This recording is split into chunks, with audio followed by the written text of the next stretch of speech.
Buenas tardes. Gracias, como siempre, por acudir a esta convocatoria en la que les daremos cuenta de los acuerdos alcanzados en el día de hoy, en la reunión del Consejo de Ministros.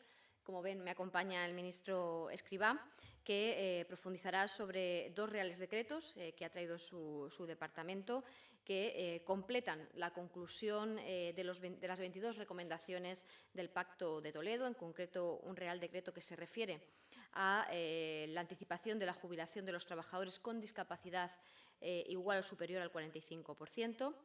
También otro Real Decreto que determina el importe económico previsto para la jubilación en demora y también un acuerdo sobre el informe de las pensiones en España.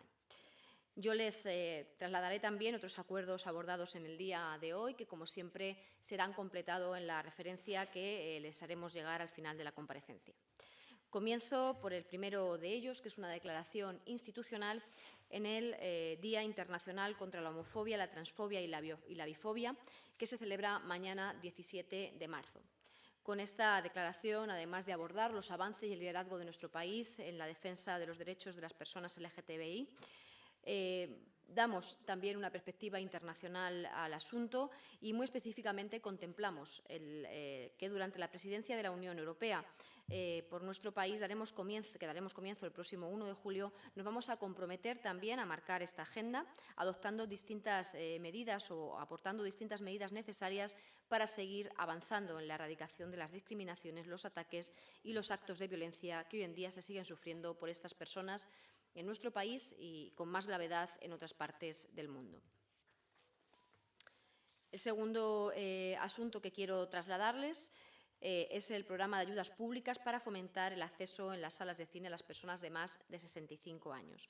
El Consejo de Ministros ha acordado el desarrollo de un programa de ayudas públicas para fomentar el acceso a las salas de cine de las personas de más de 65 años. Queremos que las personas vuelvan a disfrutar, que vuelvan a participar del cine en la sala. Nos estamos dirigiendo a 9,5 millones de españoles y españolas de más de 65 años que van a ver bonificadas sus entradas para promover esa asistencia a la sala.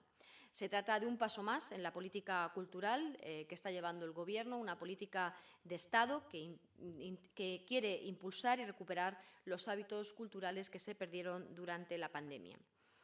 En principio, el día que se ha abordado para acometer esta bonificación sería los martes, aunque también ha de abordarse con las distintas salas y con el territorio, con un presupuesto estimado de 10 millones de euros en total colaboración, como digo, con el sector de la exhibición.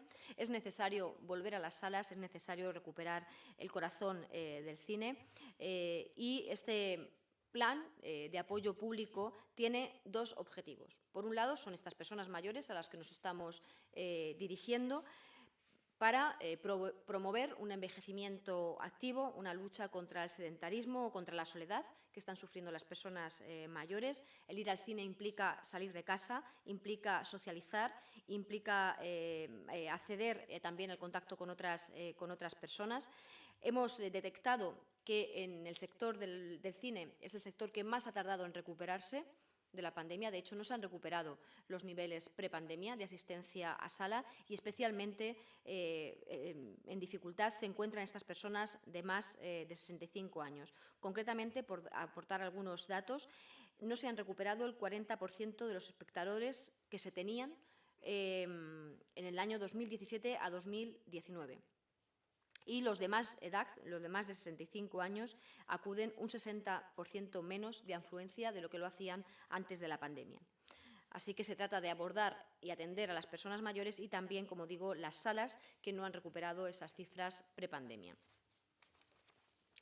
El siguiente acuerdo que quería trasladarles es el informe de los órganos de cooperación que lleva el Ministerio de Política Territorial al Consejo de Ministros. Como saben ustedes, es una información sobre la actividad de los distintos órganos de colaboración a lo largo del año 2022.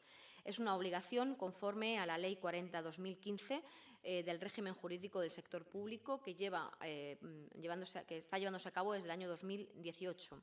Antes, a pesar de ya estar en vigor la ley, tampoco se atendía este requerimiento. De este informe, destacar que se ha mantenido una alta colaboración de la Administración General del Estado con las comunidades autónomas. Se están manteniendo los indicadores de esa colaboración en forma de reuniones sectoriales que arrastrábamos desde el año 2020.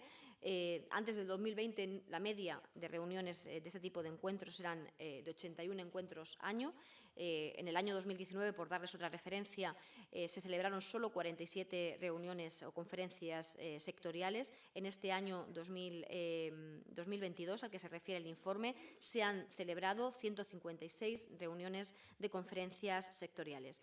Se ha abordado sobre todo el plan de recuperación. La expansión del plan de recuperación ha sido uno de los principales asuntos que se han abordado en este tipo de reuniones, y también subrayar la irrupción de la guerra de Ucrania, que sobre todo en el ámbito energético contó también con este tipo de encuentros, incluso en forma de conferencia sectorial interdepartamental, porque fueron distintos ministerios con las comunidades autónomas los que tuvieron que abordar la cuestión energética en el año 2022. Y la siguiente cuestión, antes de ceder la palabra al ministro, tiene que ver con las inversiones. Siguen importantes inversiones a lo largo y ancho del territorio de nuestro país. Voy a subrayar las más importantes. La primera de ellas es un contrato de obras para la autovía A67 en el tramo Polanco-Santander. Cuenta con una inversión de 172 millones de euros. Pretende resolver problemas de capacidad y de seguridad en esta infraestructura, la A67. La segunda es también una autorización para un contrato de ejecución de obras, en esta ocasión para la estación intermodal de Ourense con pasarela peatonal. Es un proyecto de construcción de una nueva estación intermodal y que cuenta con una inversión de 130 millones de euros. Es una nueva infraestructura ferroviaria para garantizar una mejor conectividad de la alta velocidad en Galicia. En tercer lugar, con menos cuantía, pero muy importante porque era una gran reivindicación de la ciudad, en A Coruña, se autoriza también la celebración del contrato de obras en la avenida Alfonso Molina de A Coruña por un valor de más de 18 millones de euros. Y por último, una infraestructura de las que la semana pasada ocupaban el protagonismo en la reunión del Consejo de Ministros, las infraestructuras hidráulicas. Concretamente, hemos autorizado a la Sociedad Estatal de Aguas de las Cuencas Mediterráneas la celebración de un contrato de 41 millones de euros para mejorar la eficiencia de la desaladora de Carboneras en Almería, para permitir que se pueda proveer agua desalada de calidad y con un menor coste energético. Estos son los acuerdos más destacados de la reunión de hoy, y ahora pues cedo la palabra al ministro de Inclusión para abordar los asuntos de su departamento. Gracias, Isabel. Buenas tardes. Efectivamente, hoy en el Consejo de Ministros hemos aprobado 2 reales decretos con los que se completa el conjunto de recomendaciones que el Pacto de Toledo hace ya casi 3 años nos elevó para su consideración. Al mismo tiempo, hoy he presentado al Consejo de Ministros un informe que contiene análisis sobre la afiliación a la Seguridad Social y, concretamente, hemos analizado el dato que se acaba de difundir de afiliación a la Seguridad Social de la primera quincena de mayo, donde en el mes corrido que va, en las últimas 2 quincenas, se vuelve a crear un número extraordinario de empleos, 117.000 empleos, que se añaden a los que ya se habían creado en los primeros 4 meses del año y que elevan la cifra de creación de empleo a unos niveles cercanos a los 100.000 empleos cada mes. Este extraordinario desempeño del mercado de trabajo, que ahora se extiende también al segundo trimestre del año, está en la base de la actualización que se está produciendo de las previsiones sobre el crecimiento de la economía española. Hemos visto revisiones de la Comisión Europea, del Banco de España, de otros organismos internacionales, y es que la fortaleza y la resiliencia que está mostrando la economía española pues está sorprendiendo a todos y está llevando a esta revisión generalizada, que creo yo que además irá a más, porque estos datos que, por ejemplo, publicamos hoy del mes de mayo, pues ponen de manifiesto que también este segundo trimestre de 2023 está siendo muy dinámico en el mercado de trabajo y seguramente también en términos de actividad en general. Y es que la confianza que existe en la economía española y que se manifiesta justamente en estos datos de empleo tan potentes, o, por ejemplo, en la evolución de las inversiones empresariales o en el extraordinario comportamiento exportador de las empresas españolas, todo ello lo que pone de manifiesto es una confianza y una certidumbre sobre el desenvolvimiento de la economía española que se está materializando en estos datos de actividad crecientemente positivos según va avanzando el año. Y volviendo a lo que es los reales decretos, en primer lugar, y ahí hay una transparencia que lo pone de manifiesto, constatar con este conjunto de celdas que aparecen ahí, que no terminan de salir, pero que van a salir en un segundo, lo que vemos es, ahí ven las celdas, es decir, las 22 recomendaciones que se presentaron al Pacto de Toledo, que nos presentó el Pacto de Toledo al Gobierno en noviembre del año 2020. Ya hemos cumplido todas las recomendaciones y hay algunas que las estamos completando, yendo más incluso de lo previsto, y ahí vemos la recomendación 12 y la recomendación 18 que tienen que ver con justamente lo que hemos aprobado hoy. La recomendación 18 tiene que ver con la jubilación de las personas con discapacidad y lo que hemos aprobado es una mejora de las condiciones para que las personas con discapacidad puedan acudir pueden terminar teniendo jubilación anticipada. Y esto hay que ponerlo en contexto claramente con todas las medidas que el Gobierno está tomando con las personas para mejorar la vida de las personas con discapacidad, que es mejorar la vida de personas particularmente vulnerables.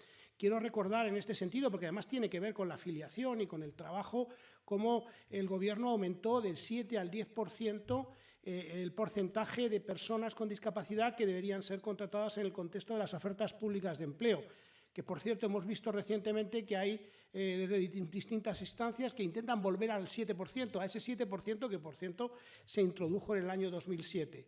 La apuesta claramente de este Gobierno por las personas con discapacidad y por los vulnerables se manifiesta permanentemente en muchas medidas que además tienen que ser evaluadas en su conjunto, cosa que desgraciadamente nos cuesta ver desde otros ámbitos.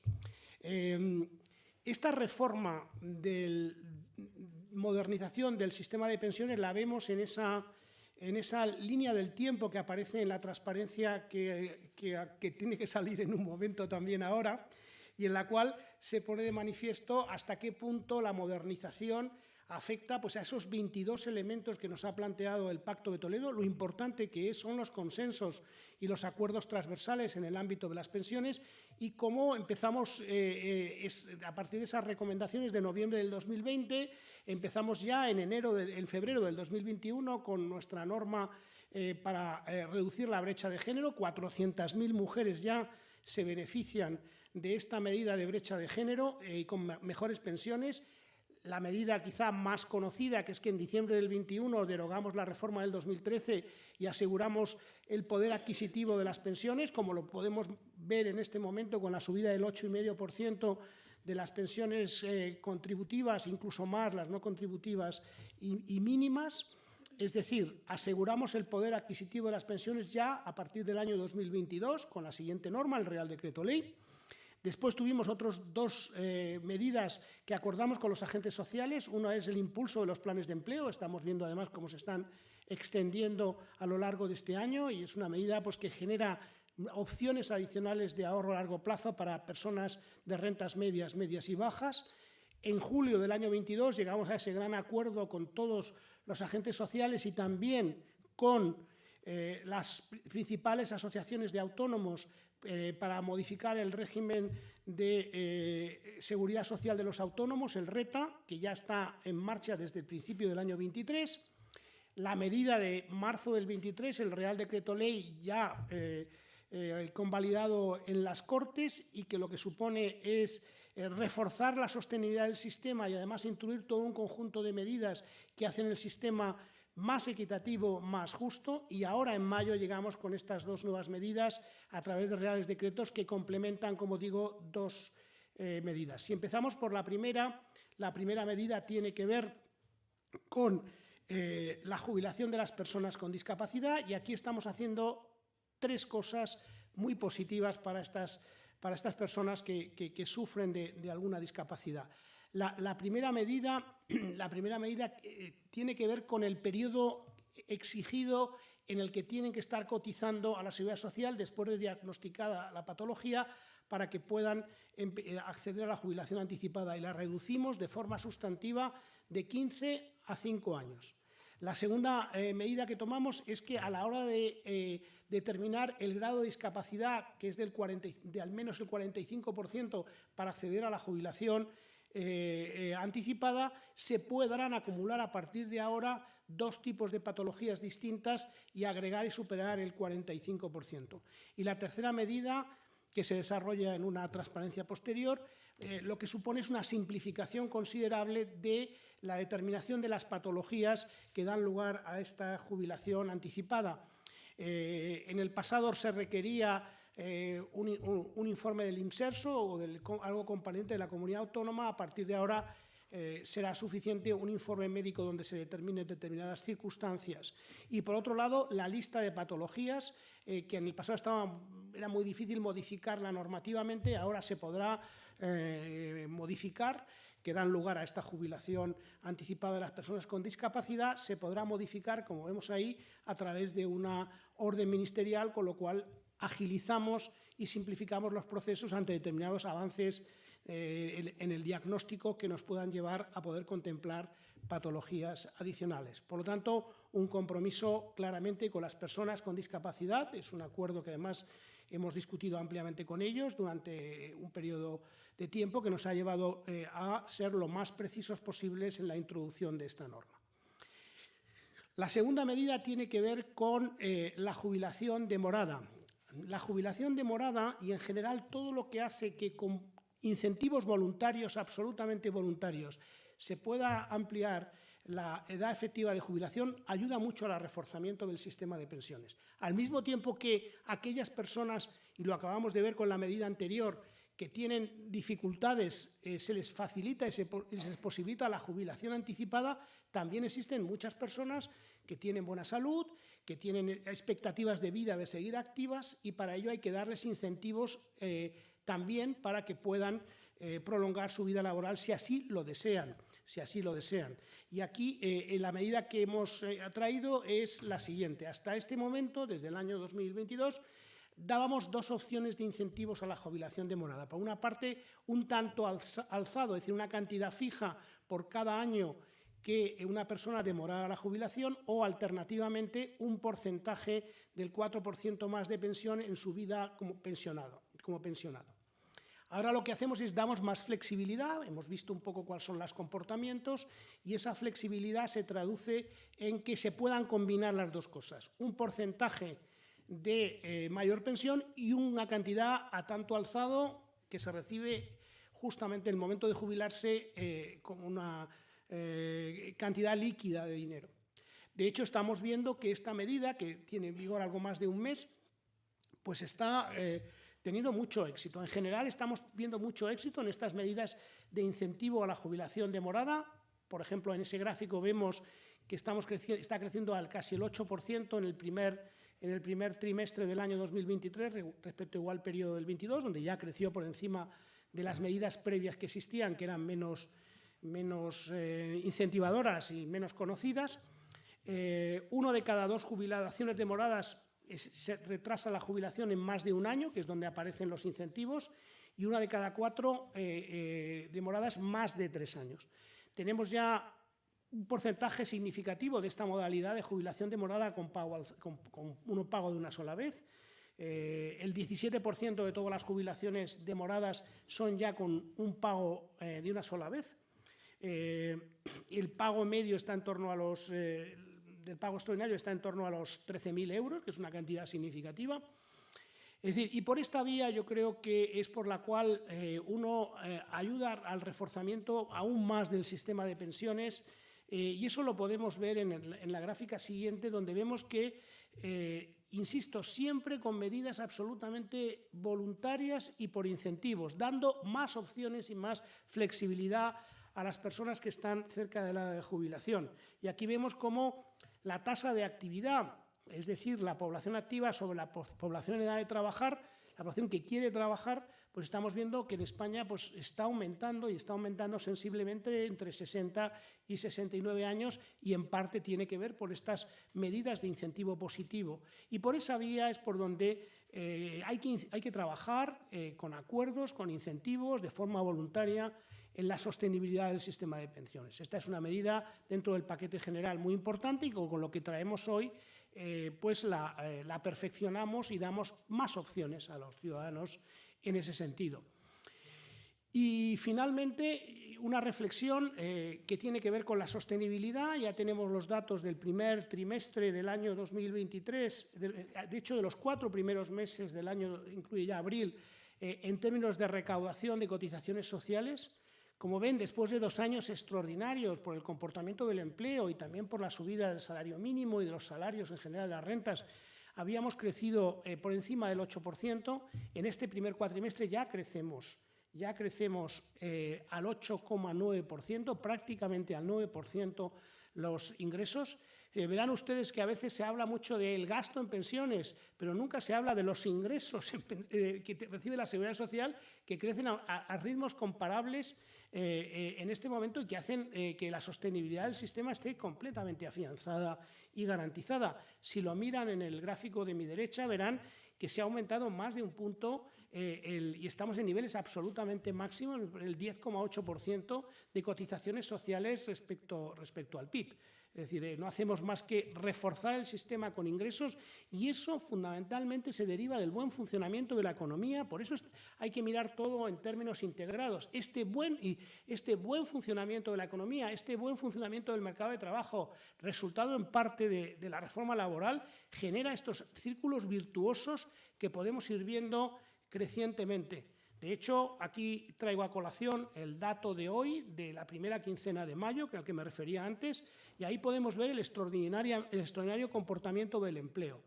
Si vemos ese gráfico que refleja la evolución quincenal de la afiliación a la Seguridad Social durante todo el año 2022 y los primeros 4 meses y medio del año 2023, veamos que el año 2022 fue un año con un crecimiento medio del empleo, en todo el mes, de 40.000 afiliados al mes. Eso hace 480.000 afiliados. Es un muy buen dato.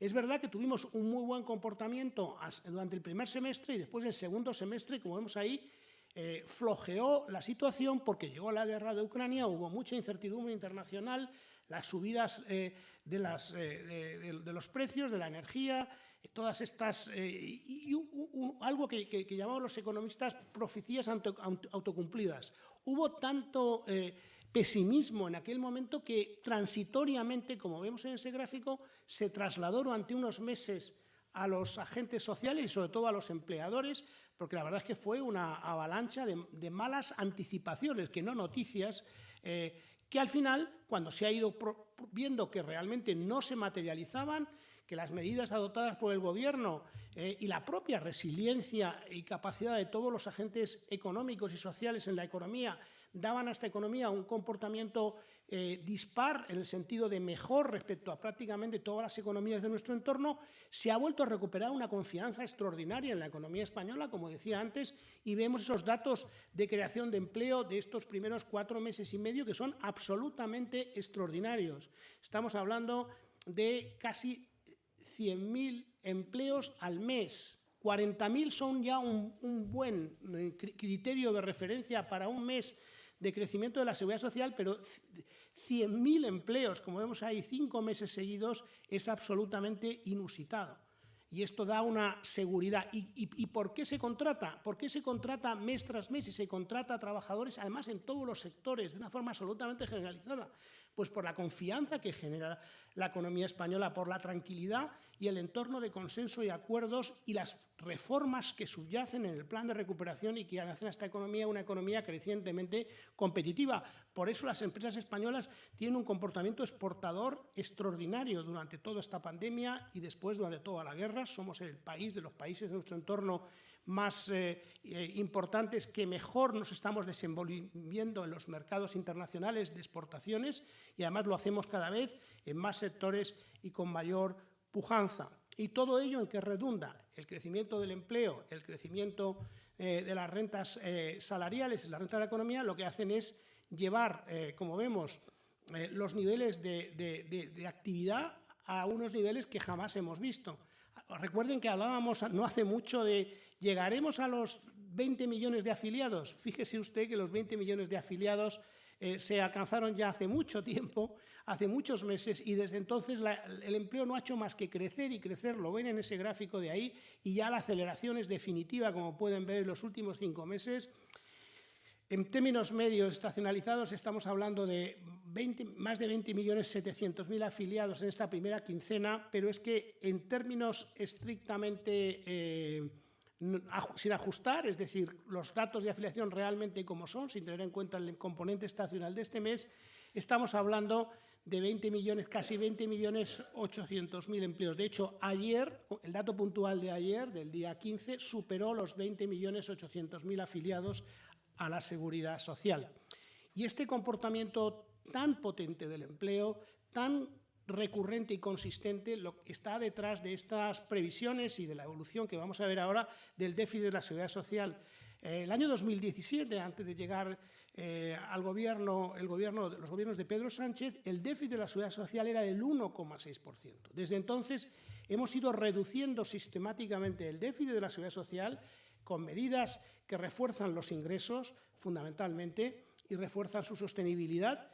Llegamos al medio punto de déficit ya este año, el año pasado, el 2022. El 2023, y con el esfuerzo que supone la revalorización de las pensiones al 8,5%, vamos a repetir el déficit. Con algo menos de inflación hubiéramos bajado ya sensiblemente, y ya con la dinámica que traemos subyacente, el déficit va a ir reduciéndose hasta la estabilidad presupuestaria en el horizonte del plan de estabilidad de España, de donde están extraídos estos datos.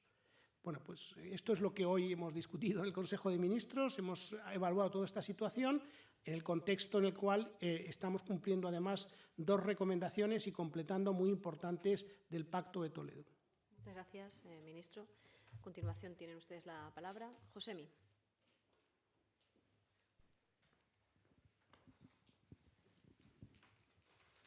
Gracias, buenos días. Para la portavoz, hoy hemos conocido el anuncio de los candidatos de Batasuna con delitos de sangre de que no tomarán posesión de sus cargos si son finalmente elegidos. ¿El Gobierno ha mantenido alguna conversación o ha intentado presionar de alguna forma con Batasuna para una decisión como esta?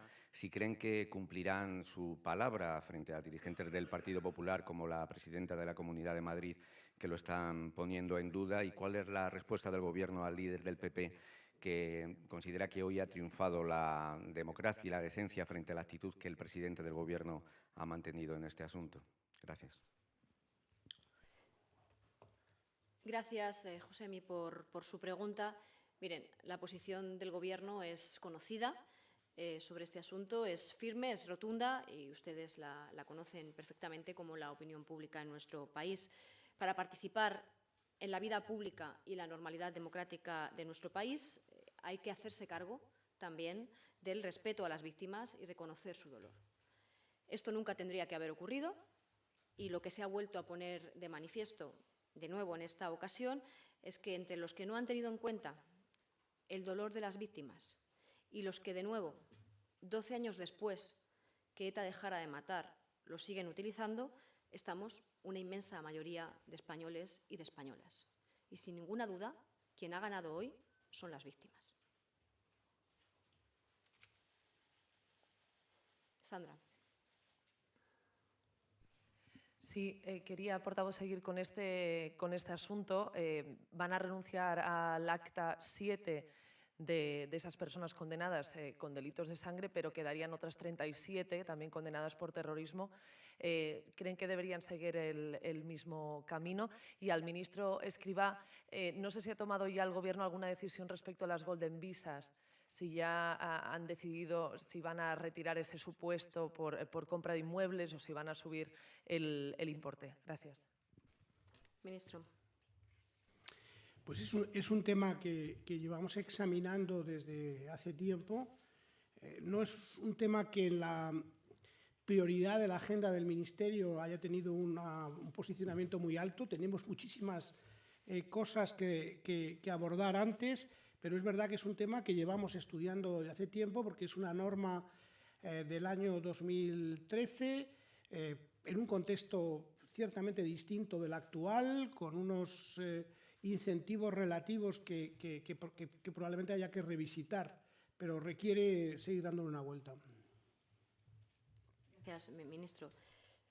Bueno, saben ustedes que la conformación de las candidaturas es una, conforme a la ley electoral, es algo que hacen los partidos políticos. Lo que, insisto, ustedes conocen bien es la opinión del Gobierno al respecto, y es que estas decisiones políticas causan dolor y el Gobierno no es ajeno a ese dolor. Confirma que a esta formación política, como les hemos dicho también en otras ocasiones, todavía le quedan muchos pasos que dar. Y que lo importante es que la democracia hace ya 12 años que derrotó a ETA. 12 años. Y lo que yo sí les puedo decir es que desde el Gobierno lo que no vamos a hacer nunca es instrumentalizar el dolor de las víctimas, ni en campaña electoral ni fuera de ella. May.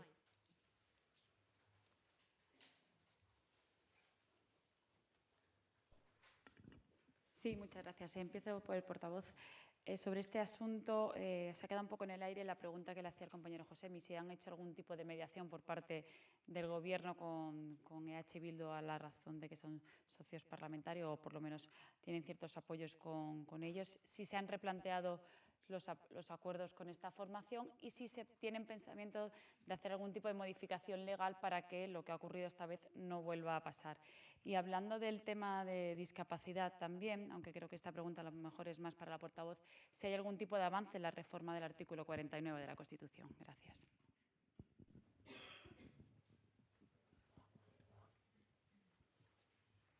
Ciertamente se estaba tramitando en el Congreso de los Diputados. Como saben ustedes, desde el Gobierno llevamos tiempo intentando agilizar, me estoy refiriendo a la segunda pregunta, al artículo 49, agilizar una demanda de las personas con discapacidad.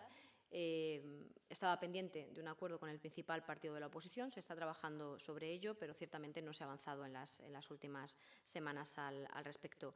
Y en la primera pregunta que usted me planteaba, la opinión del Gobierno y lo que el Gobierno ha tenido que decir al respecto es lo que ustedes conocen. Y es lo que yo les acabo de decir también en esta mesa. No tengo nada más que añadir. Ángel.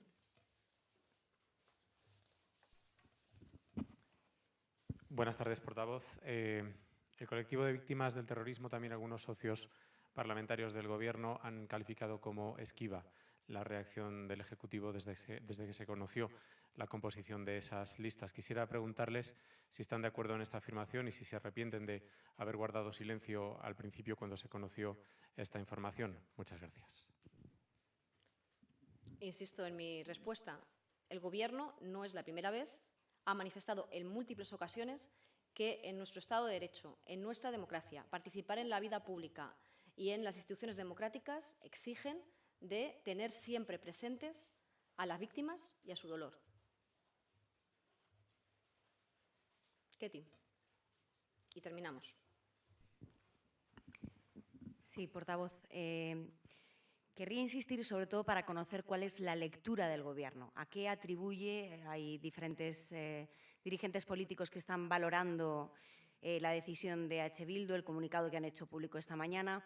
¿A qué atribuyó el Gobierno, primero, que incluyeran a 7 condenados por terrorismo en sus listas y después que hayan dado marcha atrás en esa decisión?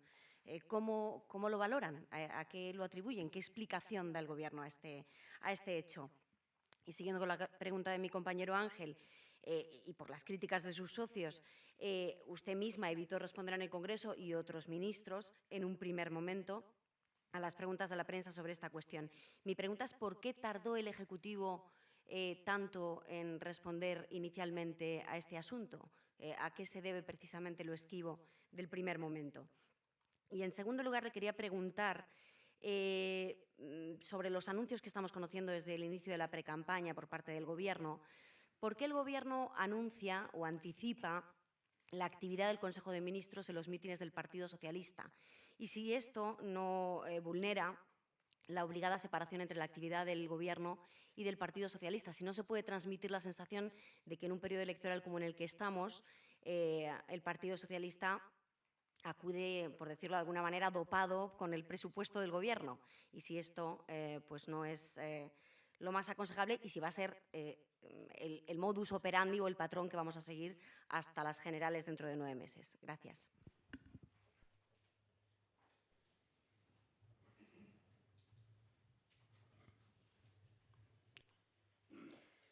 Mire, es que he preguntado tanto que voy a tratar de enfocar la respuesta.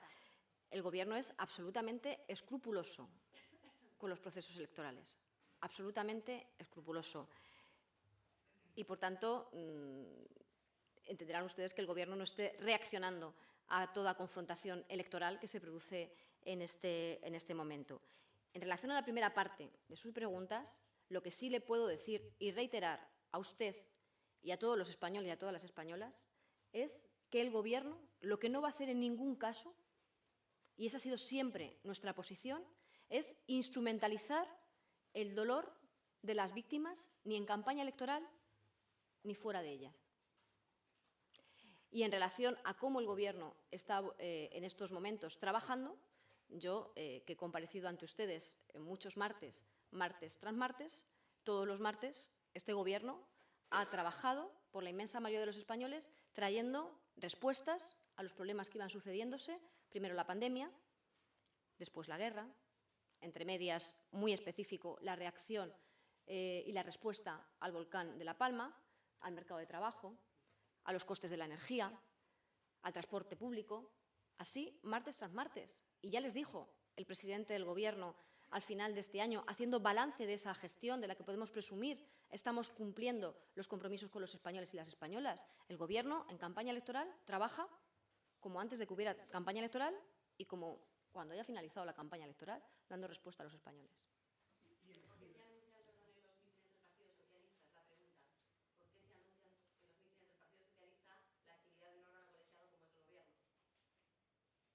Mire, la acción de comunicación de los distintos partidos políticos la respondemos desde el partido político. Yo lo que le digo es el trabajo que está haciendo el Gobierno y que se expresa martes tras martes, antes de campaña electoral, durante campaña electoral y después de campaña electoral, que es un Gobierno para la mayoría que da respuestas a asuntos concretos y que además trabaja la perspectiva de futuro de este país. Pero es que las medidas, por entrar en este tema en relación a lo que estamos hablando hoy, que es fundamentalmente 2 reales decretos en el ámbito de pensiones. Son reales decretos que se llevan discutiendo con los agentes sociales, que han pasado por todos los procesos, que han estado en audiencia pública, que en cuanto ha habido dictamen positivo y muy favorable precisamente del Consejo de Estado, lo llevamos al Consejo de Ministros como tiene que ser. Y esto es un tema que se lleva hablando y discutiendo a todos los niveles concretamente. Es decir, esto es lo que es sustantivo. Claro, llamarle a eso dopaje, en fin, no sé, me parece un exceso de lenguaje, dejémoslo ahí. ¿Vale? Gracias, ministro. Bueno, son los de hoy.